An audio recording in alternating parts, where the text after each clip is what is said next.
ನಮ್ಮ ಮಹಾತ್ಮ ಗಾಂಧೀಜಿ ಸ್ಟೇಡಿಯಂ ಸುಮಾರು 100 ವರ್ಷ ಇತಿಹಾಸ ಇರುವಂಥ ಒಂದು ಸ್ಟೇಡಿಯಮ್ಮು, 50 ವರ್ಷ. ಅದಕ್ಕೆ ಮಹಾತ್ಮ ಗಾಂಧೀಜಿಯವರು ಇಲ್ಲಿ ತುಮಕೂರಿಗೆ ಬಂದೋದಂಥ ಸಂದರ್ಭದಲ್ಲಿ ನಾವು ಒಂದು PU ಕಾಲೇಜ್ ಗ್ರೌಂಡು ಮತ್ತು ಇದನ್ನು ಎರಡೂ ಕೂಡ ವಿಶೇಷ 1978 ಇದನ್ನು ಪ್ರಾರಂಭ ಆಗಿದ್ದು ಸ್ಟೇಡಿಯಮ್ಮು.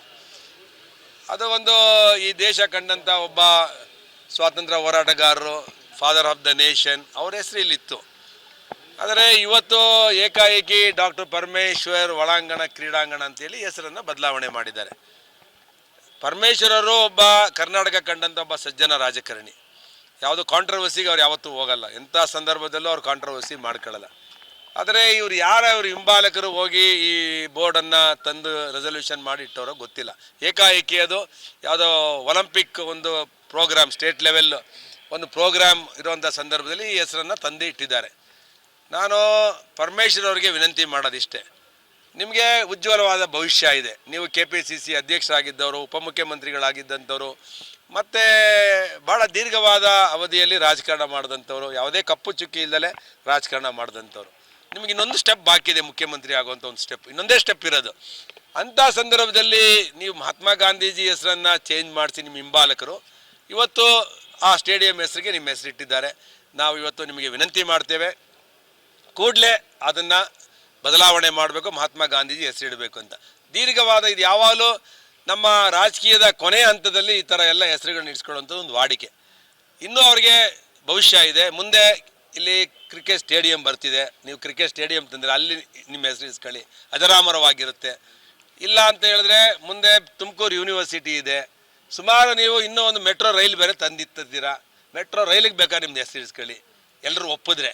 ಆದರೆ ಇದ್ಯಾವುದು ಈ ಸಂದರ್ಭದಲ್ಲಿ ಇದ್ಯಾವುದೋ ಒಂದು ಮಹಾತ್ಮ ಗಾಂಧೀಜಿ ಹೆಸರು ಬದಲಿಸಿ ಇದನ್ನು ಇಟ್ಕೊಂಡಿರೋದು ಈ ಇಡೀ ಜಿಲ್ಲೆಯ ಜನ ಇವತ್ತು ಬೇಸರ ಆಗಿದ್ದಾರೆ. ಅದರಿಂದ ಕ್ರೀಡಾಂಗಣಕ್ಕಿಂತ ಒಳಾಂಗಣಕ್ಕೆ ಮಾತ್ರ ಹೆಸರು ಬದಲಾಯಿಸ್ತಿದ್ದಾರೆ ಅನ್ನೋದು ಮಾತ್ರ ಅಲ್ಲ, ಅದಕ್ಕೆ ಅವ್ರ ಹಿಂಬಾಲಕರು ಅವ್ರು ಮಾಡಿಲ್ಲ ಇದನ್ನು. ಅವ್ರ ಹಿಂಬಾಲಕರು ಏನೋ ಅವ್ರ ಮೆಚ್ಚೋದಕ್ಕೆ ಅಧಿಕಾರ ಇದ್ದಾಗ ಈ ಹಿಂಬಾಲಕರು ಕೆಲವರು ಇರ್ತಾರೆ, ಎಲ್ಲರೂ ಅಲ್ಲ, ಕೆಲವರು ಈ ಥರ ಎಲ್ಲ ದಿಕ್ತಪ್ಸೋ ಕೆಲಸ ಮಾಡ್ತಾರೆ, ನೀಚ್ ಕೆಲಸ ಮಾಡಿಸ್ಬಿಡ್ತಾರೆ ನಮ್ಮ ರಾಜಕಾರಣಿಗಳಿಗೆ. ಸರ್ಕಾರಿ ಮೈದಾನದ ಮರುನಾಮಕರಣ ಮಾಡ್ಬೇಕಾದ್ರೆ ಯಾರ ನಿರ್ಧಾರದಿಂದ ಅಲ್ಲ, ಯಾರ ಹಿಂಬಾಲಕರು ಅಧಿಕಾರ ಇದೆ, ಮದ ಇರ್ತದಲ್ಲ ಕೆಲವು ಸಲ ಹಿಂಬಾಲಕರಿಗೆ ಏನು ಬೇಕಾದ್ರೂ. ಅದಕ್ಕೆ ಹೇಳಿದ್ದು, ಸರ್ಕಾರ ಯಾವಾಗಲೂ ಈ ಕಾಂಗ್ರೆಸ್ ಸರ್ಕಾರ ಈ ಕರ್ನಾಟಕ ರಾಜ್ಯಕ್ಕೆ ಬಂದಾಗಲಿಂದ ಈ ಹೇಟ್ ಸ್ಪೀಚ್ ಇರ್ಬೋದು, ಮತ್ತು ಬೇರೆ ಬೇರೆ ಕಾನೂನುಗಳಿರ್ಬೋದು, ಮೈನಾರಿಟಿ ತುಷ್ಟೀಕರಣ ಇರ್ಬೋದು, ಭ್ರಷ್ಟಾಚಾರ ಇರ್ಬೋದು, ಒಂದೂ ನೆಟ್ಕಿಲ್ಲ. 2.25 ವರ್ಷದಲ್ಲಿ ಸರ್ವೆ ತೆಗೆದ್ರೆ ಕರ್ನಾಟಕ ರಾಜ್ಯ ಇವತ್ತು ದಿವಾಳಿ ಅಂಚಿಗೆ ಹೋಗಿದೆ. ಮತ್ತು ಇಡೀ ದೇಶದಲ್ಲಿ ಒಂದು ಥರ ಈ ಬ್ಲ್ಯಾಕ್ ಸ್ಪಾಟ್ ಆಗಿಬಿಟ್ಟಿದೆ ಈ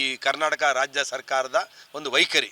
ಆರ್ಥಿಕವಾಗಿರ್ಬೋದು, ಲಾ ಆ್ಯಂಡ್ ಆರ್ಡರ್ ಇರ್ಬೋದು, ಭ್ರಷ್ಟಾಚಾರ ಇರ್ಬೋದು, ಎಲ್ಲದರಲ್ಲೂ ಏನಂದರೆ ನಾನು ನಡೆದಿದ್ದೆ ದಾರಿ ಅನ್ನೋ ಥರ ಆಗಿಬಿಟ್ಟಿದೆ ಸರ್ಕಾರದಲ್ಲಿ. ಅದು ನಾವು ಮಾನ್ಯ ಸಿದ್ದರಾಮಯ್ಯನವರು ಈ ಕಾರ್ಯಕ್ರಮಕ್ಕೆ ಬರ್ತಿದ್ದಾರೆ. ಈ ಒಲಿಂಪಿಕ್ ಯಾವುದೋ ಒಂದು ಪ್ಯಾರಾ ಒಲಿಂಪಿಕ್ ಏನದು ಸ್ಟೇಟ್ ಪ್ಯಾರಾ ಒಲಿಂಪಿಕ್ಗೆ, ಅದಕ್ಕೆ ನಾನು ಮುಖ್ಯಮಂತ್ರಿಗಳಿಗೂ ವಿನಂತಿ ಮಾಡ್ತೇನೆ, ಪರಮೇಶ್ ಸಾಹೇಬ್ರಿಗೂ ವಿನಂತಿ ಮಾಡ್ತೇನೆ, ಕೂಡಲೇ ಅದನ್ನು ವಾಪಸ್ ತೆಗಿಬೇಕು ಅಂತೇಳಿ ವಿನಂತಿ. ಹೆಸರು ಹಾಗೆ ಇದೆ, ಮೇನ್ ಬಿಲ್ಡಿಂಗ್ಗೆ ಸಬ್ ಬಿಲ್ಡಿಂಗ್ ಮಾಡಿರುವಂಥದ್ದು ಹೆಸರು. ಸೊ ಆ ಟೈಮಲ್ಲಿ ಮಹಾತ್ಮ ಗಾಂಧಿ ಅಂತ ಅದಕ್ಕೆ ಹೆಸರಿರಲಿಲ್ಲ ಅಂತ ಅವ್ರು ಹೇಳ್ತಾ ಇರೋದು. ನೋಡಪ್ಪ, ಸ್ಟೇಡಿಯಂ ಅಂದರೆ ಎಲ್ಲ ಒಂದೇನೆ, ಇಡೀ ಸ್ಟೇಡಿಯಂ ಅದು ಹೊರಾಂಗಣ ಎರಡೂ ಸೇರೆ ಮಹಾತ್ಮ ಗಾಂಧಿ ಸ್ಟೇಡಿಯಂ ಅಂತ ಇದ್ದಿದ್ದು. ಈಗ ನೀವು ಕೇಳೋದು ಅವರು ಏನೋ ಇಂಟರ್ಪ್ರಿಟೇಷನ್ ಮಾಡ್ತಾರೆ ಅಂತ ನೀವು ಕೇಳಿದ್ರೆ, ನೀವು ಮೀಡಿಯಾದವರು ಕೇಳಬೇಕು, ಕರೆಕ್ಟಾಗಿ ಕೇಳಬೇಕು ನನ್ನ. ನೀವು ಅದು ಬೇರೆ ಹೊರಗಡೆ ಅಂತೇಳಿ ನಾನೇನು ಉತ್ತರ ಕೊಡೋಣ? ಮಾಡಿರೋದು ತಪ್ಪದು. ನೀವು ಎಲ್ಲೆಲ್ಲೋ ಡೈವರ್ಷನ್ ಮಾಡಬೇಡಿ. ನರೇಗಾಗೂ ಇದಕ್ಕೂ ಸಂಬಂಧ ಇಲ್ಲ. ಅದು ನ್ಯಾಷನಲ್ ಲೆವೆಲಲ್ಲಿ ಕಾಂಗ್ರೆಸ್ ಅವರು ತಗೊಂಡಿದ್ದಾರೆ. ಅದಕ್ಕೆ ನಾವೆಲ್ಲ ಗಟ್ಟಿಯಾಗಿ ಉತ್ತರ ಕೊಟ್ಟಿದ್ದೀವಿ. ನಾವು NDA ಅವರು ಇರ್ಬೋದು, ಕುಮಾರಸ್ವಾಮಿ ಅವರು ಇರ್ಬೋದು, ನಮ್ಮ ರಾಜ್ಯಾಧ್ಯಕ್ಷರು ವಿಜೇಂದ್ರ ಇರ್ಬೋದು, ಅದಕ್ಕೆ ಉತ್ತರ ಕೊಡ್ತೀವಿ. ಅದನ್ನೇ DK ಶಿವಕುಮಾರ್ ಅವರು ಹೇಳಿದ್ದಾರೆ, ಒಂದು ಡಿಬೇಟೇ ಆಗಲಿ, ನಾನು ಬರ್ತೀನಿ ಅಂತ. ಹೋಗಿ ಡಿಬೇಟ್ ಮಾಡ್ತೀವಿ ಅದನ್ನು. ಇದು ಚಿಕ್ಕ ವಿಷಯ, ಇದು ಕ್ಷುಲ್ಲಕ ರಾಜಕಾರಣ ಇದು. ಅದಕ್ಕೆ ನಾನು ಪರಮೇಶ್ವರ್ ಅವ್ರಿಗೆ ಏನು ಹೇಳೋದು, ನೀವು ಮುಖ್ಯಮಂತ್ರಿಗಾಗಿ ಒಂದೇ ಸ್ಟೆಪ್ ಇರೋರು, ಈ ಥರ ಯಾಕೆ ಕಾಂಟ್ರವರ್ಸಿ ಇಟ್ಕೊಳ್ತೀರಾ? ಇನ್ನೊಂದು ಕೊನೆ ಕ್ಷಣ. ಈಗ ಸರ್ಕಾರ ಚೇಂಜ್ ಆಗುತ್ತೆ, ಮುಖ್ಯಮಂತ್ರಿ ಚೇಂಜ್ ಆಗುತ್ತೆ, 3 ಸಲ ಮುಖ್ಯಮಂತ್ರಿ ಇಲ್ಲಿ ಕರ್ಸವ್ರೆ. ಏನಂದರೆ ಮುಖ್ಯಮಂತ್ರಿ ಸಿದ್ದರಾಮಯ್ಯ ಹೇಳಿದ ತಕ್ಷಣ ನಾನು ಆಗಬೇಕು ಅನ್ನೋದು ಆಸೆ ಇದೆ. ಅಂಥದಕ್ಕೆ ತುಮಕೂರು ಜಿಲ್ಲೆಯಿಂದ ನೀವು ರೆಪ್ರೆಸೆಂಟ್ ಮುಖ್ಯಮಂತ್ರಿಗೆ ಮಾಡಬೇಕಾದ್ರೆ ಇಂಥ ಒಂದು ಕಪ್ಪು ಚುಕ್ಕೆ ಯಾಕೆ? ಎಲ್ಲ ಜನ ಬೇಡ ಅಂತ ವಿರೋಧ ಮಾಡ್ತಾರೆ. ತಕ್ಷಣ ವಿಡ್ರಾ ಮಾಡಬೇಕು ಅನ್ನೋದು ನಾನು ಆಗ್ರಹ ಮಾಡ್ತೀನಿ. ಪ್ರತಿಭಟನೆ ಮಾಡಿದ್ದೀರಾ ಸರ್, ಅದು ಕೂಡ ನಿಮ್ಮನ್ನ ಹತ್ತಿಕ್ಕುವಂತ ಕೆಲಸ ಆಗಿದೆ. ಏನ್ ನಿಮ್ಮ ಮುಂದಿನ ನಮ್ಮನ್ನ ಯಾರು ಹತ್ತಿಕ್ಕಾಗಲ್ಲ. ನಮ್ದು ವೆರಿ ಕ್ಲಿಯರ್ ಇದೆ, ಬದಲಾವಣೆ ಆಗಬೇಕು. ನಾವು ಪರಮೇಶ್ವರ್ ಅವ್ರಿಗೆ ವಿನಂತಿ ಮಾಡ್ತೇವೆ. ಅವರು ಒಬ್ಬ ಸಜ್ಜನ ರಾಜಕಾರಣಿ, ಅವ್ರು ವಿಡ್ರಾ ಮಾಡ್ತಾರೆ ಅಂತ ನನಗೆ ವಿಶ್ವಾಸ ಇದೆ. ಜ್ಯೋತಿ ಸರ್,